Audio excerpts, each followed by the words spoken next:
नमस्कार साथियों, आज का जो हमारा टॉपिक है वह है चेंजिंग फैमिली स्ट्रक्चर, परिवार संरचना में बदलाव। इस पर हम लोग बात करेंगे और इस वीडियो में हम लोग जानेंगे कि परिवार होता क्या है, किसको बोलेंगे परिवार, कौन होता है परिवार, इसको जानेंगे। साथ ही जानेंगे कि परिवार के कौन कौन से प्रकार होते हैं, इसको जानेंगे।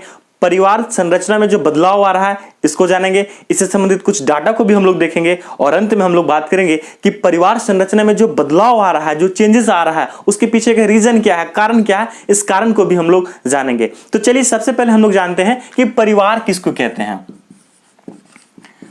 परिवार किसको कहते हैं? परिवार, देखिए, अगर सामान्य शब्दों में मैं कहूं कि परिवार कहते किसको हैं, तो इसको यह कहा जा सकता है कि व्यक्तियों का वह समूह, मतलब कुछ व्यक्ति लोग हैं, ठीक है, कुछ व्यक्ति लोग हैं, तो व्यक्तियों का वह समूह, एक समूह है, वह समूह जो विवाह बंधन से या रक्त बंधन से, खून का संबंध हो, मतलब कि व्यक्तियों का वह समूह कह सकते हैं, व्यक्तियों का वह समूह जो विवाह से या खून का या उसका रक्त का संबंध हो, उसको बोलेंगे परिवार। बाबू लोग ध्यान देना, जो गर्लफ्रेंड होती है या फिर गर्लफ्रेंड लोग अपना बॉयफ्रेंड लोग को बोल देता है ना कि ये मेरे पति हैं तो ये मेरे परिवार है, वो नहीं है, समझ लो यहाँ पे वो नहीं है। मतलब विवाह अगर तुम्हारा हो जाएगा ना तब तुम्हारी, नहीं तो फिर समझो कभी भी गड़बड़ हो सकता है, या फिर खून का रिश्ता है तब आपका वो परिवार का सदस्य कहलाएगा। बच्चों, अब समझते हैं हम लोग कि परिवार के प्रकार कौन कौन से होते हैं।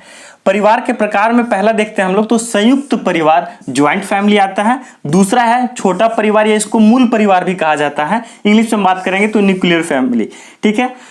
अब समझते हैं हम लोग कि संयुक्त परिवार किसको कहते हैं।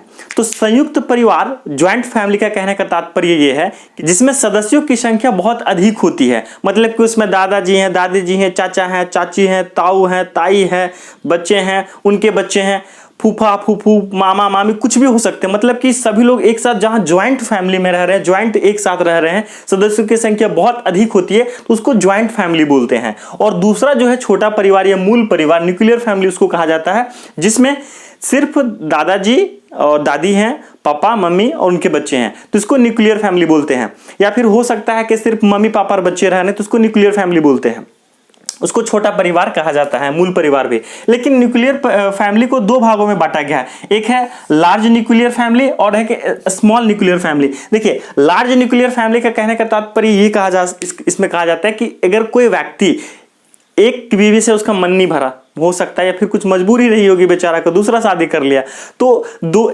एक व्यक्ति जो दो शादी कर लिया, दो पत्नी है उसके, तो उसके बच्चे रह रहे हैं, तो थोड़ा सा फैमिली बड़ा हो जाता है। या फिर हो सकता है कि परिवार में कोई और भी सदस्य आकर के साथ में रह रहा है, तो ऐसे में क्या होता है कि थोड़ा सा परिवार जब बड़ा हो जाता है, या मम्मी पापा रहते हैं तो उसको मम्मी पापा साथ में रह रहे हैं, या फिर उनके सास ससुर कोई रह रहे हैं, तो उसको लार्ज न्यूक्लियर फैमिली कहा जाता है। लेकिन एक और बच रहा है स्मॉल न्यूक्लियर फैमिली। इसको यह फैमिली वैसा फैमिली होता है जिसमें सिर्फ और सिर्फ माँ पिताजी और बच्चे रह रहे होते हैं, या ऐसा भी होता है कभी कभी कि जब डाइवोर्स वगैरह हो जाता है तो सिर्फ एक कोई पेरेंट्स रहे, मम्मी या पापा कोई रह रहे हैं और उसके बच्चे रह रहे हैं, तो उसको बोलते हैं। या फिर ऐसा भी होता है कि एक किसी की डेथ हो जाती है तो उसको बोलते हैं स्मॉल न्यूक्लियर फैमिली, मतलब कि बहुत छोटा परिवार होता है।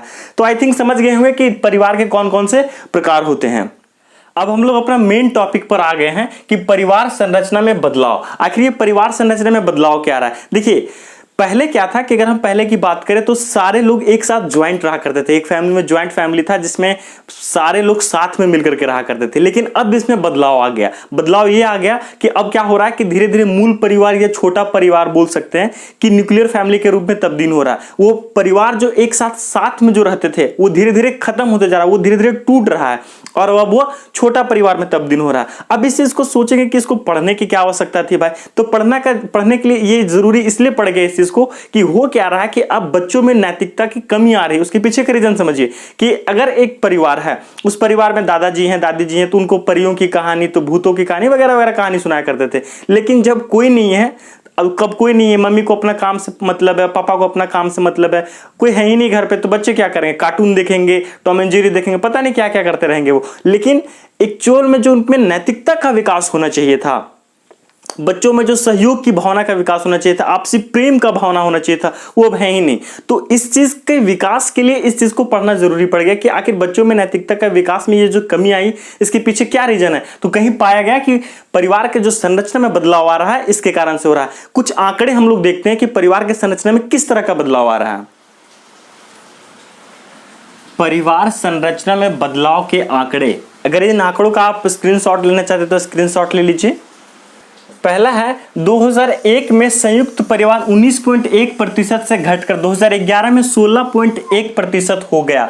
मतलब कि सीधा 3% कमी आई है। संयुक्त परिवार जो ज्वाइंट फैमिली था उसमें सीधा 3% की कमी आई है। ये पहला है।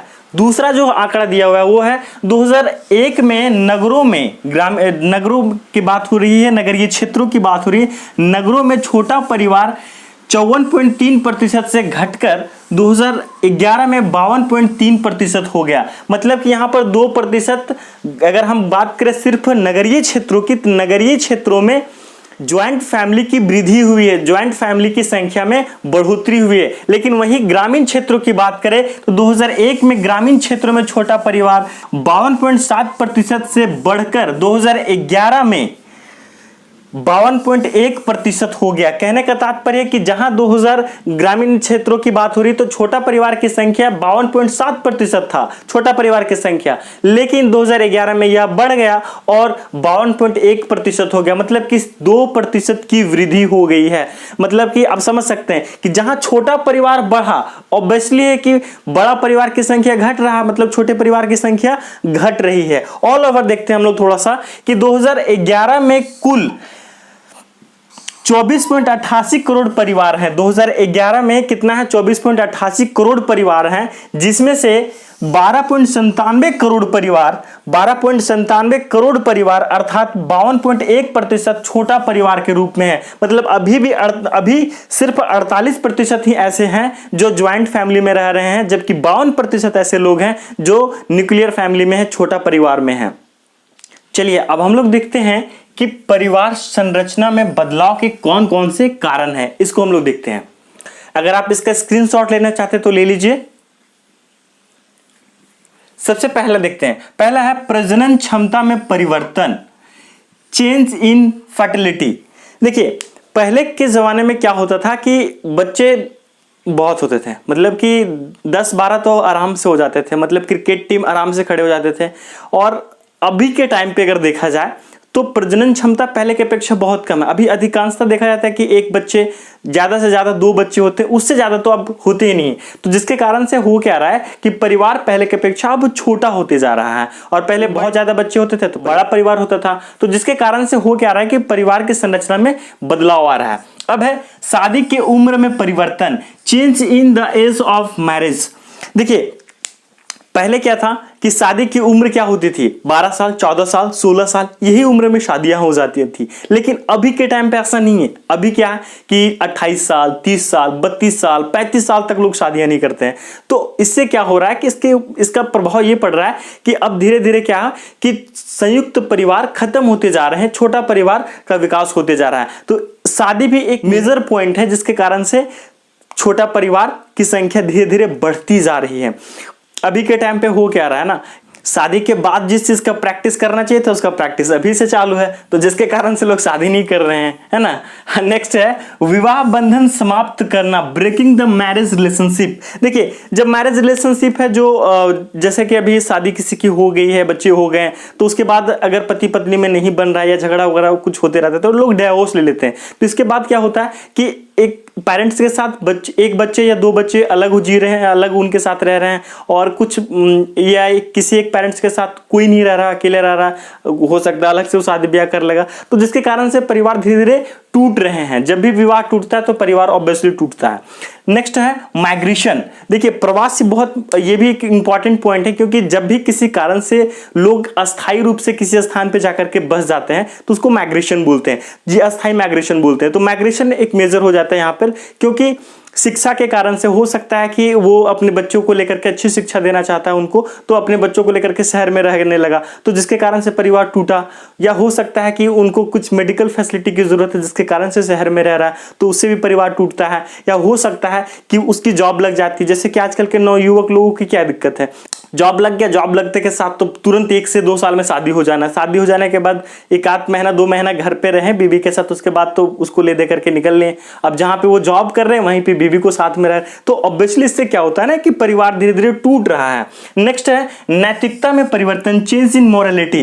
कहने का तात्पर्य है कि आज नैतिकता की कमी बहुत ज्यादा हो गई है यहाँ पर, क्योंकि एक भाई दूसरे भाई के साथ रह नहीं रहा है, उनका साथ में बन नहीं रहा है, और बनता भी कहाँ से, जब शादी वादी हो जाती तो पत्नी लोग थोड़ा सा नॉलेज एक्स्ट्रा दे देती है कि हाँ हम कमाएंगे आप कमाइएगा, और छोटका भाई लोग वो लोग भी खिलाते रहिएगा उसको, सबका ठिका आप ही ले रखेगा। अजीब अजीब तरह की बातें होते हैं, आप लोग इस चीज से वाकिफ होंगे भली भांति। तो उसमें क्या होता है कि नैतिकता में परिवर्तन हो, सहयोग की भावना नहीं। अगर ये चीज होता, पहले क्या था कि चलो छोटा भाई नहीं कमा रहा है तो क्या हुआ, बड़ा भाई हम कमा रहे हैं ना, हम खिलाएंगे सभी को, तो वो आपस में मिल बांट करके काम कर लिया करते थे। लेकिन अब वो चीज है नहीं। अब लोग क्या समझ रहे हैं कि नहीं, अगर हम अपना जो पैसा कमा रहे हैं उसको हम जितना से ज्यादा सेव करके रखें या अपने पास रखें तो ज्यादा बेटर। लेकिन उनको कौन समझाए, बचपन में पढ़ाया गया था कि एक लाठी के डंडे को कोई भी तोड़ सकता है, लेकिन यही अगर सभी को एक साथ जोड़ दिया जाए तो उसको तोड़ना मुश्किल हो जाएगा। लोग समझते नहीं इस चीज को। तो भाई लोग जो इसमें इन्वॉल्व हैं, समझो अपने आप को, थोड़ा अपने परिवार को संभालो और जितना हो सके मिलजुल करके रहिए। नेक्स्ट और लास्ट है आर्थिक विकास में महिलाओं की भागीदारी। अब देखिए, जहां आर्थिक विकास में महिलाओं की भागीदारी की बात आ जाती तो महिलाएं भी अब बढ़ चढ़ के हिस्सा ले रही इस मामले में। पहले क्या था, पुरुष प्रधान समाज हुआ करता था, पति बाहर जाते थे, वो कमा कर खिलाते थे, बच्चों को पत्नी को सबको खिलाना था। लेकिन अभी वो भी खत्म हो चुका। वो अब पति और पत्नी दोनों साथ में काम कर रहे हैं, साथ में खाना भी बना रहे हैं, साथ में बच्चे भी देख रहे हैं, साथ में। तो अभी के टाइम पे दोनों साथ साथ में मिलकर के काम कर रहे हैं। अब इसमें क्या होता था कि पहले पुरुष प्रधान हुआ था तो भैया जो बोल देते थे ना कि अभी ये नहीं करना है, फिर ये करना है, तो जो बोलते थे उनकी बात सब लोग मानते थे। अभी के टाइम पे ऐसा नहीं। अभी के टाइम पे जो दीदी लोग बोलती वो उनको मानना पड़ता। दीदी बोल दे कि ये करो, दीदी बोल दी वो करो, दीदी बोली यहाँ कहाँ गए, दीदी जो बोलेगी वो सुनना पड़ेगा। तो दीदी लोग थोड़ा सा आपको प्रणाम करते हैं, हम थोड़ा सा संभालिए अपने आप को। और दीदी लोग इसमें बहुत ज्यादा इंपॉर्टेंट ये रोल निभाती है ना कि दीदी लोग कहती है कि हाँ आप कमाइएगा और सबको खाएगा, ये तो कभी नहीं होने देंगे। तो यहाँ से वो कान भरने का काम करती है और यहीं से परिवार टूटता है। तो दीदी लोग आप लोग को प्रणाम, थोड़ा सा संभालिए और जितना जितना हो सके परिवार को ले दे करके चलने का काम कीजिए, जिससे आपको भी लाभ हो। क्योंकि देखिए, जब एक संयुक्त परिवार होता है ना, तो एक संयुक्त परिवार में कमाने वाले की संख्या अधिक होती है, खाने वाले की संख्या भी अधिक होती है, तो ज्यादा भार नहीं पड़ता। अब अभी न्यूक्लियर फैमिली की बात करें, छोटा परिवार की बात करें, तो उसमें होता क्या कि कमाने वाला कोई एक व्यक्ति है, खाने वाले जितने भी लोग बाकी बचे वो रेस्ट सब खाने वाले हैं, तो इसके ऊपर एक के ऊपर बहुत ज्यादा भार पड़ जाता है। लेकिन संयुक्त परिवार में ऐसा नहीं होता था। तो इस चीज को समझिए। और ये थे उसके कुछ कारण, इसके प्रभाव भी बहुत सारा पड़ते हैं। तो इन प्रभावों को भी आप इस वीडियो में बीच बीच में बोलते गए, आई थिंक आप समझ गए होंगे। और इस टॉपिक को आप भली भांति आप समझ गए होंगे, तो आपको कैसे रहना ये भी समझ गए होंगे। तो अब आपका काम बनता है कि आप जब समझ गए तो दूसरे को भी समझाइए यार, किसी और को भी भेजो वीडियो, थोड़ा शेयर वेयर कीजिए, ठीक है। और बीएड वालों, आप लोग के लिए नोटिस है, अगर आप लोग इसका पीडीएफ डाउनलोड करना चाहते हैं तो नीचे डिस्क्रिप्शन में लिंक दिया, वहां से डाउनलोड कर लीजिए। आपने अपना बहुमूल्य समय दिया, इसलिए आपका बहुत बहुत धन्यवाद। पढ़ते रहिए, बढ़ते रहिए। जय हिंद।